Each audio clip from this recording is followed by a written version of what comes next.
გამარჯობა, ეს არის პოდკასტი ხედვა. მე ნანა თოშხუა ვარ.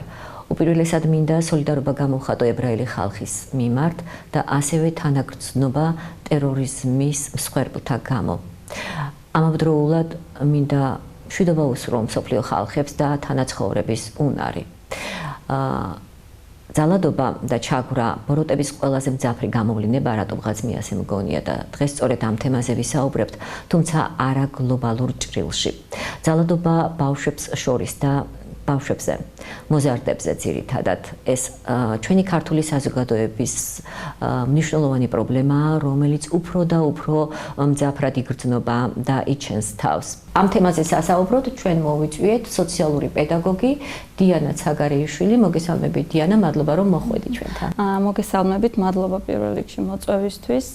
ბულინგი ეს თემა საკმაოდ გავრცელებულია დღეს და მწვავე პრობლემაა მსოფლიოში და ამასთანავე საქართველოშიც და სკოლებში ხშირია ეს ფაქტი, ბულინგის შემთხვევები. სამწუხაროდ მალავენ ამ ყველაფერს და არის დაფარული და შემდგომ უკვე ვიღებთ იმ შედეგებს, რომლებიც თუნდაც გავრცელდა სოციალურ ქსელში, რაც უკავშირდება ერთ-ერთი ბულინგის ფორმა არის საკმაოდ მწვავე ფიზიკური ბულინგი, რომელიც ჩვენ ვიხილეთ კიდეც, კადრები გავრცელდა სოციალურ ქსელში. და ნახეთ, ეს ჩაგვრის პროცესი, თქვი რომ დაფარული და დამალულია. დაფარულია ვის მიერ? მსხვერპლის მიერ? მოძალადები თავისთავად დაფარავენ ამ ფაქტს. მერაც იყოს დაფარული, ან თქვას დაუშვათ სკოლის დირექციას მიმართოს, ან სახლშიც თქვას ამის შესახებ, თუმცა რეაგირება არ იყოს. აი მაგალითად ახლა სკოლის მხრიდან რომ ყოფილიყო რაიმე რეაგირება, შედეგი არ დადგებოდა, რაც საავადმყოფოში სამი ფაქტი მახსენდება მე ძირითადად, ახლა ეს ბოლო პერიოდში განვითარებული მოვლენების, ის რომ 14 წლის გოგონა მოკლა ქმრად წოდებულმა ადამიანმა, მართალია დაიჭირეს ეჭვმიტანილი, მაგრამ ეს ოდნავადაც არ ამსუბუქებს მდგომარეობას. ბავშვები, რომლებიც თანატოლს ცემდნენ და ის გამუდმებით ბოდიში ხდიდა და ისინი მაინც ცემდნენ და გოგონა, რომელსაც მუქარის წერილი ჩაუდეს ჩანთაში, ეს სამი ბოლო შემთხვევა, აქედან ორი ქუთაისში არის დაფიქსირებული და მოკლედ კომენტარი რო გააკეთო ამასთან დაკავშირებით. ერთ-ერთი შემთხვევა ბავშვს რომ მუქარის გოგონას მუქარის წერილი რომ გაუგზავნეს, საბედნიეროდ ამ ბავშვმა თავის მშობელს უთხრა და მას უკვე ჰქონდა რეაგირება და საბედნიეროდ იმიტომ ვამბობ რომ მან არ განახორციელა ის ქმედება რაც წერილში იყო მითითებული რომ აი და არც მშობელმა დაფარა. თუმცა ჯერ კიდევ ეს ძიების პროცესშია ეს თემა, მაგრამ ფაქტი ვნახეთ ბავშვს როგორ ცემდა თანატოლები, ან ცოტა უფროსი კლასის მოსწავლეები. სააგენტოს უნდა ქონდეს რეაგირება, სოციმუშაკებს უნდა ქონდეს რეაგირება, ჩართული იყო სკოლის დირექციაც. მე ვფიქრობ, რომ მათ იცოდნენ და ბულინგის მსხვერპლი რომ იყო ეს კონკრეტული ბავშვი, ვისაც ცემდნენ იმ ვიდეოში, იცოდნენ, მაგრამ რატომღაც ამაზე რეაგირება არ ჰქონიათ და მე უკვე დადგა ეს შედეგი საკმაოდ მწვავე. იდენტიფიცირება მოხდა ამ ბავშვების, როგორც ვიცით. თქვენ ხართ სოციალური პედაგოგი, რას ნიშნავს ეს? სოციალური პედაგოგი ეს მუშაობს ყველა მიმართულებით. სოციალური პედაგოგი იქნება შემეცნებითი კუთხით ან კონკრეტულ პრობლემებზე მუშაობის კუთხით. აკადემიური ჩამორჩენა, მსუბუქით დავიწყებ, აკადემიური ჩამორჩენა, ზოგადი განათლების კუთხითაც მუშაობ. აგრეთვე ეს ეხება სოციალური უნარჩვევების გამომუშავებას, მოტივაციის ამაღლებას და იმ მსგავსი მიმართულებით, მაგრამ უშუალოდ ახლა მე ფსიქოლოგის კომპეტენციას არ მაქვს და არც შევითავსებ, თუმცა რაღაც დოზით სოციალური პედაგოგიც ერევა, ესე რომ ვთქვათ, მოზარდის ფსიქიკური მდგომარეობის ფორმირებაზე, კი. და ამ ყველაფერს როგორ ახერხებთ? თქვენ მიდიხართ მოზარდებთან, მიდიხართ სკოლებში, გაქვთ კომუნიკაცია, ანუ სკოლებთან თანამშრომლობთ. რა ფორმით ხდება ეს? სკოლასთან თანამშრომლობთ და უშუალოდ გამოიკვეთება ის სირთულეები, უკვე დირექციაც ინფორმირებულია ხა ყველა სკოლაში იციან ამის შესახებ, ვის რა პრობლემა აქვს, გარკვეული ზოგი ჩაკეტილია ბავშვები, ზოგი პირიქით ძალიან ესეთი არის აქტიური არის, ცოტა ცელქიც და რაღაც გარკვეული სირთულეები, ასაკობრივი სირთულეები ახასიათებთ ხომ ამ ბავშვებს და დირექცია გვაწვდის ჩვენ ინფორმაციას, მე უკვე მშობლებს ხვდებით, ბავშვებს ხვდებით და ჩვენს ცენტრში მოდიან და ვიწყებთ აქტიურ მუშაობას. და აი საჭიროების მქონე ბავშვებს რა პრინციპით არჩევთ? მხოლოდ მასწავლებლების ან მშობლების მითითებით და რეკომენდაციებით თუ თქვენ გაქვთ გასაუბრების თქვენი ფორმა? პირველად ინტერვიუს დიახ ვაწარმოებთ და აი უკვე აქ კონკრეტულად რაღაც პრობლემები გამოიკვეთება, რა პრობლემებსაც შემდგომ ჩვენ გეგმას ვაკეთებთ, ჩარევის გეგმას, რა კუთხით მუშაობთ და რა კუთხით ვერევით, ესე რომ ვთქვათ, იმ პრობლემებს და ამის შემდგომ ვიწყებთ მუშაობას. და მუშაობა რას მოიცავს?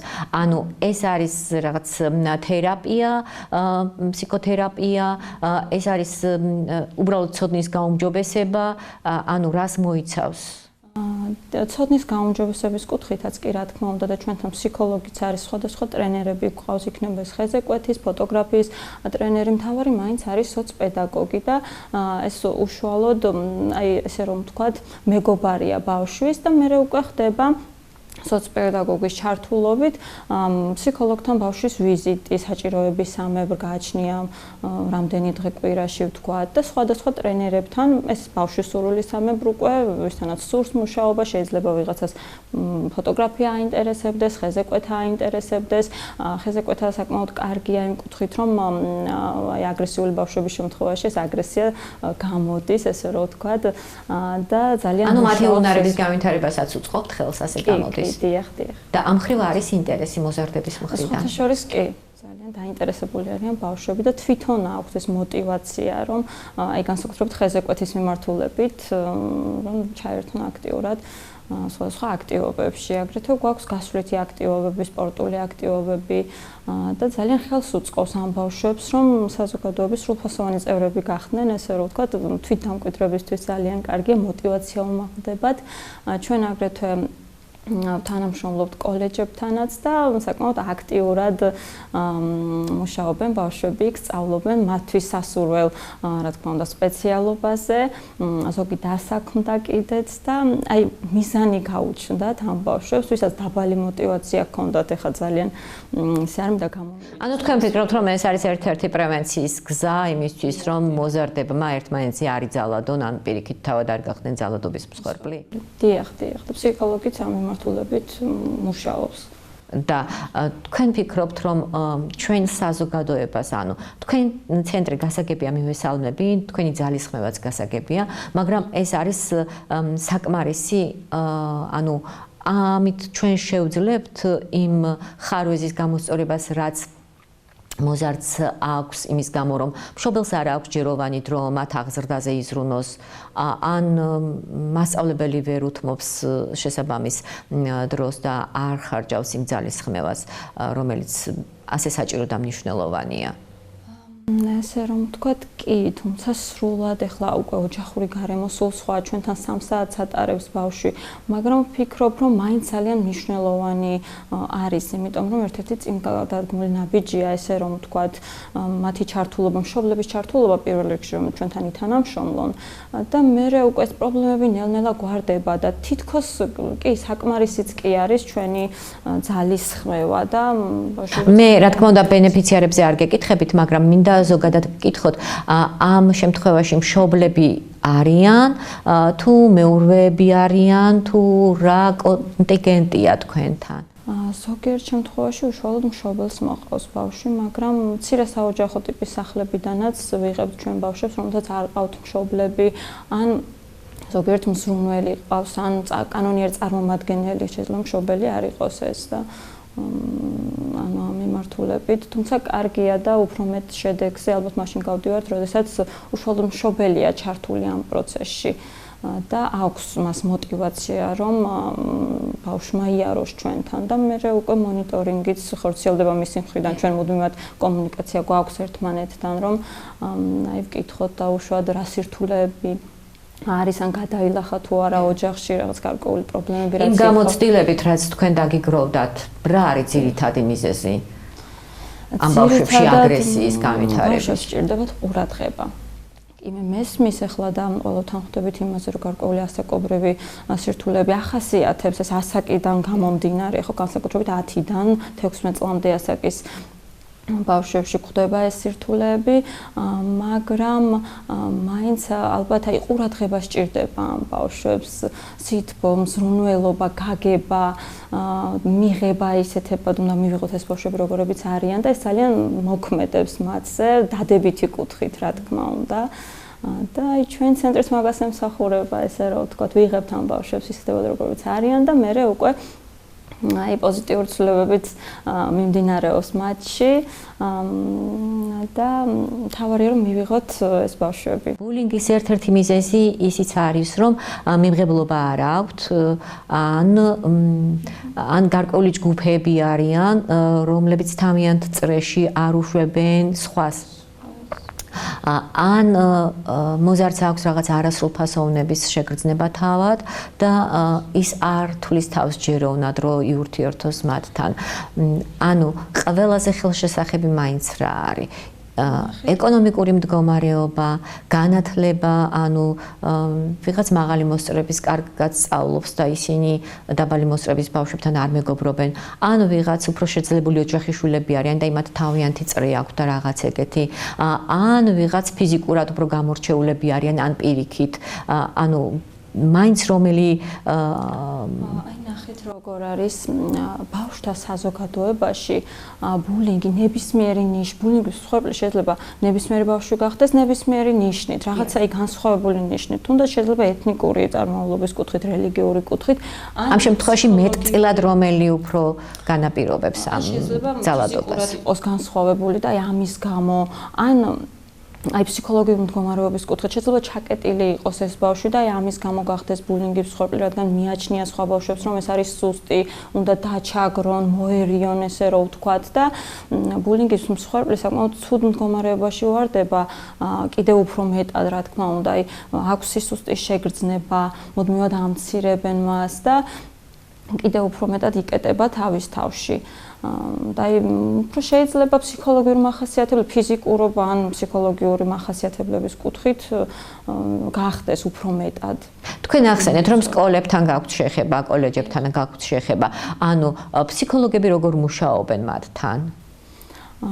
გაჩნია რა პრობლემა აქვთ მათ და აი ანუ ფიქრობთ თუ არა, რომ ამ სკოლებში ეს მომსახურება, არ ვიცი როგორ ვთქვა, ურთიერთობა არის ჯეროვან სიმაღლეზე, თუ ამას სჭირდება გაუმჯობესება თქვენი გადასახედიდან როგორ არის ეს სკოლებში ეს საკითხი. სკოლები ძირითადად მაინც დახურულია მეტწილად და მან შესვლა არ არის ესე იოლი. თანამშრომლობს ჩვენთან, იმიტომ რომ მაინც არის ახლა რაღაც გარკვეული და ყველა არ თანამშრომლობს, თუმცა ვინც იაზრებს ამ ბავშვების პრობლემას და ამ პრობლემების გადაჭრის მნიშვნელობას, რამდენად მნიშვნელოვანია რომ ეს პრობლემები აღმოიფროს, გადაიჭრას, ესენი კი თანამშრომლობენ და საკმაოდ წარმატებული შედეგებიც გვაქვს იმ ბავშვებთან მუშაობის კუთხით. და შემიძლია გითხოთ, თქვენ საზოგადოებრივ საწყისებზე მუშაობთ, მომსახურება ფასიანია, დონორი ორგანიზაციები გყავთ, თუ როგორ ახერხებთ ამ ყველაფერს? გვაფინანსებს სრულად. და კერძო ბავშვებსაც ვიღებთ, მაგრამ კერძოდ საკმაოდ ძვირი სიამოვნებაა, ესე რომ ვთქვათ, ამიტომ სოციალურ სააგენტოსთან თანამშრომლობთ, ესე რომ ვთქვათ, სახელმწიფოსა და ესე ჩვენ შორის დგას ეს სოციალურ სააგენტო და თანამშრომლობთ მათთან. სოციალურ სააგენტოში უნდა მივიდეს მშობელი და აფიქსიროს თავისი სურვილი, რომ სჭირდება და უნდა სურვილი აქვს კომპასთან თანამშრომლობის და მერე უკვე ჩვენთან ამისამართებს ამ ბავშვებს. ანუ რაც უფრო მეტი მშობელი მოусმენს თავის შვილს და დაინახავს ამ საჭიროებას, მათ შეუძლია მიმართონ სოციალურ სააგენტოებს და სოციალური სააგენტოები დააკვალიანებენ მათ ალბათ რომ გაუმკლავდნენ თავიანთი მოზარდების ამ საჭიროებას ალბათ. თუმცა ყველა ინფორმაცია კონფიდენციალურია, რა თქმა უნდა.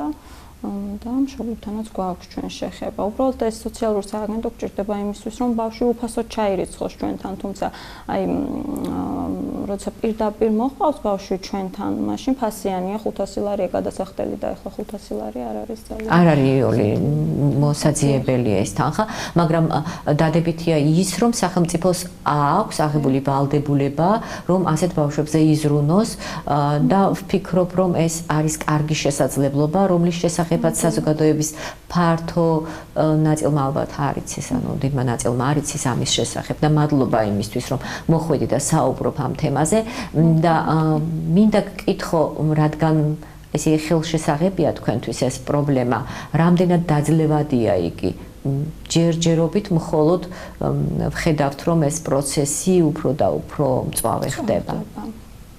ჩვენ რა და როგორ ტიპის ბავშვებთან გვქონია შეხება, საკმაოდ წარმატებული кейსები გვაქვს, აი შემიძლია მართლა ის თამამად ვთქვა, მაგრამ თავარია რომ ჩვენამდე ეს ბავშვები როგორმე მოვიდნენ, აი მშობლის მიმღებლობაც აქ არის მნიშვნელოვანი, იმიტომ რომ მშობელი არ აღიარებს ზოგჯერ რომ მიშვილს აქვს პრობლემა, გარკვეული სირთულეები აქვს ეს ჩვეულებრივი მოვლენაა, საკობრივი სირთულეები ბავშვებში ჩვენს გაგვივლია ეს ასაკი და რაღაც გარკვეული ესეთი პრობლემები ჩვენს გქონია, ხომ? და აუცილებლად ვაღიაროთ ეს, გამოვკვეთოთ ეს პრობლემები, ვაღიაროთ, რომ რაღაც გარკვეული პრობლემა არსებობს და მერე უკვე რა ვიცი, აქტიურად ვიმუშავებთ ჩვენს იმ პრობლემებზე, რასაც უნდა მშობელი დაასახელებს, რომ ახლა მშობელმა ყველაზე უკეთ იცის, ხომ?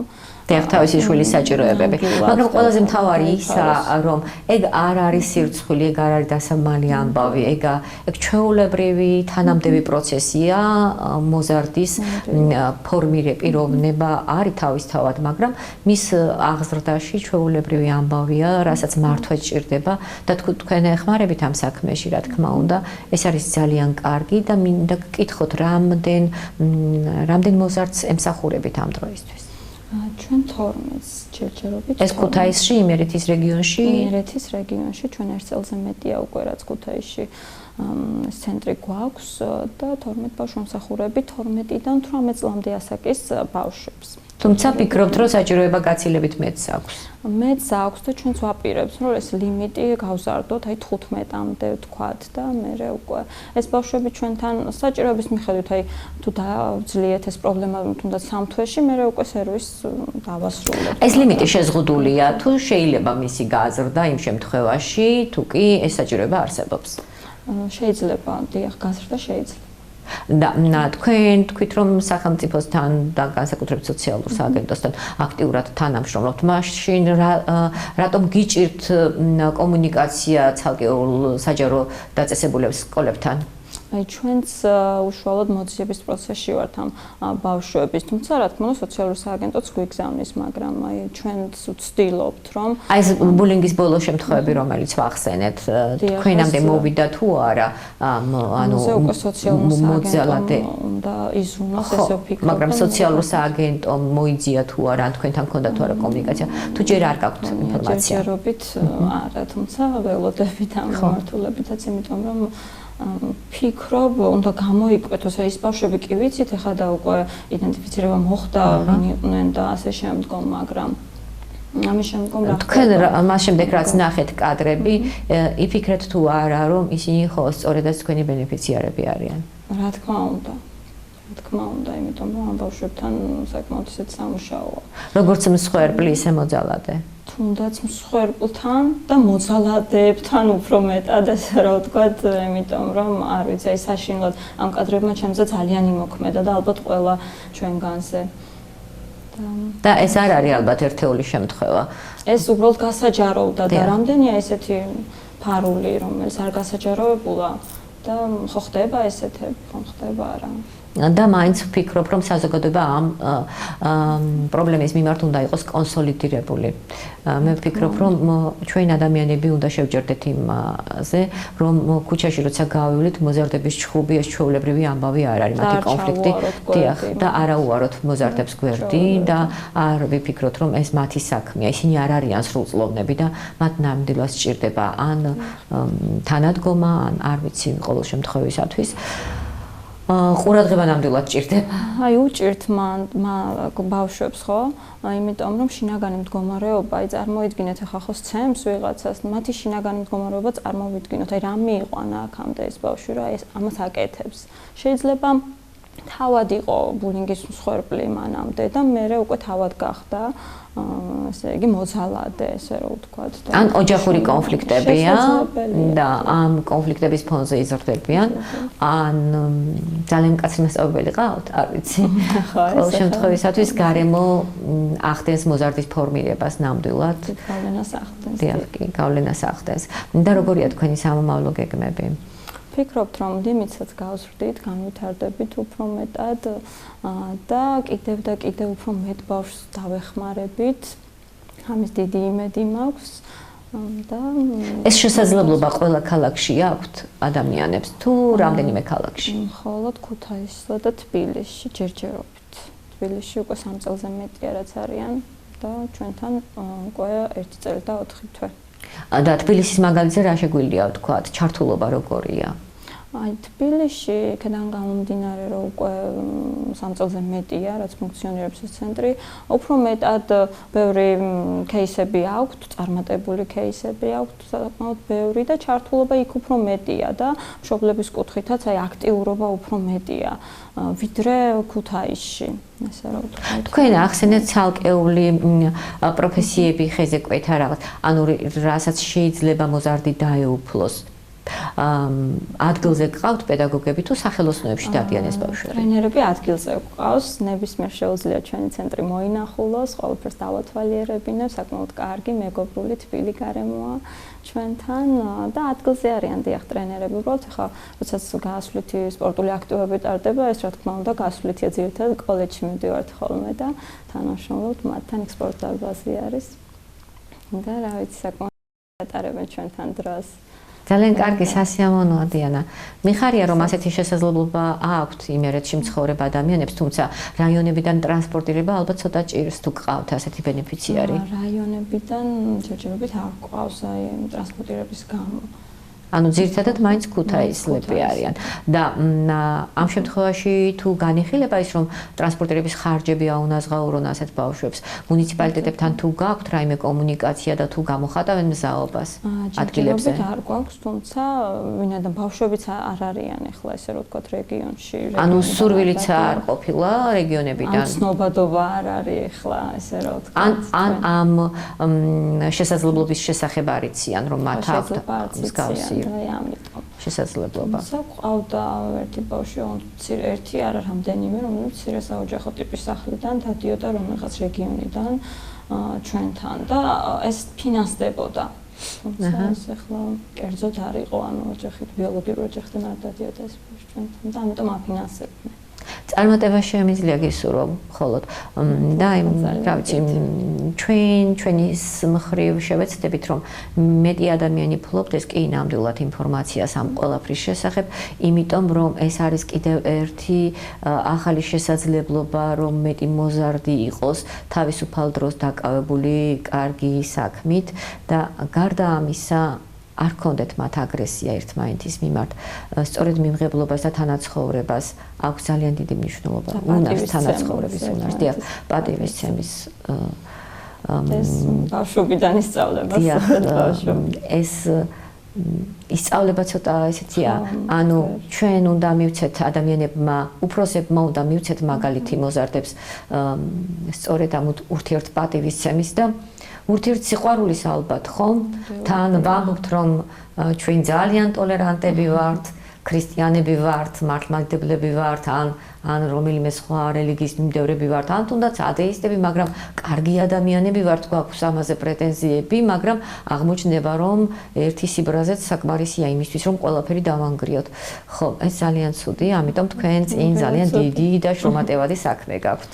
დიახ. მადლობა მოწვევისთვის კიდევ ერთხელ და მშვიდობები მაყურებლებს. წარმატებებს გისურვებთ, მე შევახსენებ ჩვენს მსმენელებს და მაყურებლებს, რომ საუბრობდა სოციალური პედაგოგი დიანა ცაგარეიშვილი. მადლობა მას მობრძანებისთვის, თქვენ კი ყურადღებისთვის. ნახვამდის მომავალ შეხვედრამდე.